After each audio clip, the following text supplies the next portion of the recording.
తెలంగాణలో ఏం నడుస్తున్నదయా అంటే గులాబీ పార్టీల నుంచి షేయి పార్టీలకు షేరికల కాలం నడుస్తున్నది. కారు పార్టీల ఉక్కబోసినోళ్ళు మొన్నటి ఎన్నికల్లో సీటు రాక నారాజుగున్నోళ్ళంతా పార్టీ మారేందుకే మొగ్గు చూపుతున్నారు.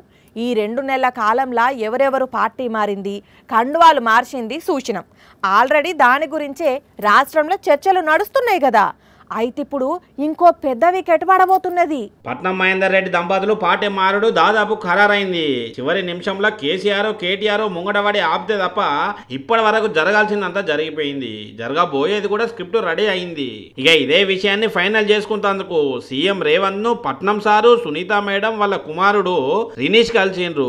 ప్రజెంట్ వికారాబాద్ జడ్పీ చైర్పర్సన్ ఉన్న సునీత మేడం చేవెల్ ఎంపీగా పోటీ చేస్తుందని ప్రచారం జరుగుతున్నది. అయితే అసెంబ్లీ ఎన్నికల టైంలోనే పట్నం సారు చేయి పార్టీలో చేరుతారని గుసగుసలు వినబడ్డా కేసీఆర్ సారు బుజ్జగించి 3 నెలల ముచ్చటగా 3 నెలలు మంత్రి పదవి కట్టబెట్టుడుతోనే పట్నం సారు ఇన్ని రోజులు ఆగిండు. గానీ ఇప్పుడు పార్లమెంట్ ఎన్నికల దగ్గర పడుతుండు ఒకటి, తాండూరులో పైలట్ రోహిత్ రెడ్డితోని పడకపోవడు పార్టీ మారేతందుకు నిర్ణయం తీసుకున్నారట. కానీ వీళ్ళ తమ్ముడు నరేందర్ రెడ్డి మాత్రం కారు పార్టీలనే ఏసీ వేసుకొని కూర్చుంటా, మా వాళ్ళతోని నాకేం సంబంధం లేదు అంటున్నాడు. పట్నం సారు మంత్రిగా చేసిండు, రాజయ్య డిప్యూటీ సీఎం గా చేసిండు. 2019లో కాంగ్రెస్ నుంచి టీఆర్ఎస్ గా చేరి ఎంపీగా గెలిచిన వెంకటేష్ నేత ఇప్పుడు మళ్ళా కాంగ్రెస్ లో చేరిండు. అంటే లీడర్లకు ఏ పార్టీ అధికారంలో ఉంటే అదే పార్టీ కంఫర్ట్ ఉండేటట్టు ఉన్నది. చూడాలే ఎలక్షన్ వరకు ఇంకా ఎంతమంది జంపు జిల్లాలు ఉంటారో.